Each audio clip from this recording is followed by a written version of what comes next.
آیت اللہ مشتبہ تہرانی کہتے ہیں کہ عبد الکریم جو وہ شخص تھا جو کفاش تھا یا پینا دوست تھا، تھے عالم سادے سے، لیکن اپنی زندگی چلانے کے لیے یہ کام کرتے تھے دکان کی، اور بڑے بڑے علماء ان کی دکان پہ آ کر اس لیے بیٹھتے تھے کہ شاید دکان پہ امام زمانہ سے ملاقات ہو جائے۔ سادہ سا شخص ہے، سادہ سا، کہا انہوں نے میرے باپ کو نبات دی تھی، میرے والد کو نبات جو یا مصری کی طرح جو ایران میں ہوتی ہے جو چائے میں ملائی جاتی ہے زعفرانی، وہ دی تھی، میرے والد نے اس کا ایک ذرہ میرے دہان میں ڈالا تھا، جس کی وجہ سے یہ علم باہر نکل رہا ہے، کیونکہ امام نے وہ عنایت کی تھی۔ کہا وہ عبد الکریم کے واقعے بہت مشہور ہیں، اور ایک ان کا واقعہ بہت مشہور ہے جو امام سے ملاقات کا ہے، کہ وہ کرائے کے گھر میں رہتے تھے، مالک مکان نے بولا کہ بس 10 دن ہے، گھر ڈھونڈ لو ورنہ گھر خالی کرو۔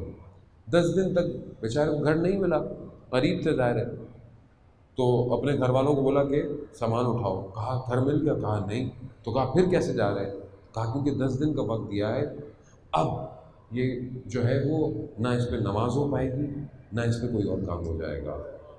کیوں؟ کیونکہ مالک راضی نہیں ہے۔ یا ہم دنیا میں لوگوں کا مال اتنا ہڑپ کر لیتے ہیں، ہمیں خوف ہی نہیں ہے کسی چیز کا۔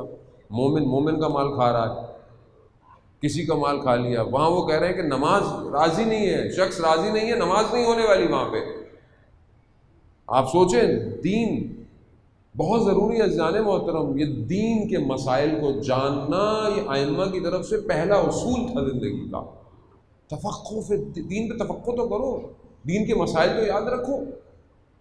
اتنا اب تو آرام سے آن لائن ہو گیا، ویب سائٹ ہو گئی ہے، سب ہو گیا ہے، اب تو جاننا ضروری ہے۔ اب آپ یہ نہیں کہہ سکتے کل کو ہمیں مولانا پتہ نہیں تھا، یا اللہ کو بولے ہمیں پتہ نہیں تھا، سب پتہ تھا۔ ویسے تو واٹس ایپ بہت پڑھتے رہتے تھے، کوئی دین بھی پڑھ لیتے تھوڑا سا۔ تو کہا کہ نماز نہیں ہوگی، نکل آئے گھر سے باہر، اپنا سامان نکال کے گلی میں رکھ دیا، اور دل میں سے تھوڑے سے وہ امام کی طرف کہا مولا کیسا گھر میں؟ تو کیا دیکھا کہ امام تشریف لے آئے، امام حاضر ہو۔ تو کہا عبد الکریم کیوں پریشان ہو گئے؟ کہا مولا آپ کو کیا پتا؟ کہا ہو جائے گا، مشکل حل ہو جائے گی۔ کہا مولا، اور بڑا انہوں نے اس طرح کہا، یعنی آپ دیکھیں امام سے کتنے قریب تھے۔ کہا مولا آپ کو کیا پتا کرائے کے گھر میں رہنا؟ آپ سوچیں، ایک اور عالم دین تھے، کہہ رہے میں جب تہران آیا میرے پاس گھر نہیں تھا، میں سیدھا مشہد گیا، میں نے مولا امام کی رضا کی کہا کہ مولا آپ کے جد کربلا آئے، دوسری محرم کو آئے، تیسری کو زمین خریدی، یعنی چند دن بھی امام نے کسی کرائے کی زمین پہ رہنا پسند نہیں کیا۔ کہا مولا میں کرایہ دار ہوں۔ کہا میں جب واپس پہنچا تو تہران کے بڑے بڑے کاروباری لوگ آئے، کہا آپ کے لیے گھر خریدا ہے ہم نے۔ تو وہ عبد الکریم نے جب امام کو کہا نا مولا آپ کو کیا پتہ کرایہ کا گھر کیا ہوتا ہے؟ کہا مل جائے گا۔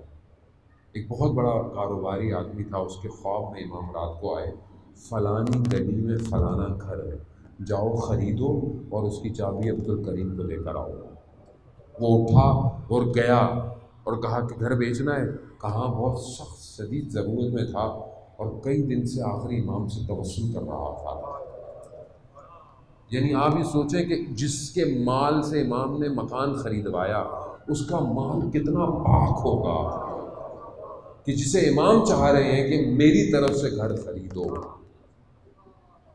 ہم لوگ کب اپنے مالوں کو پاک کریں؟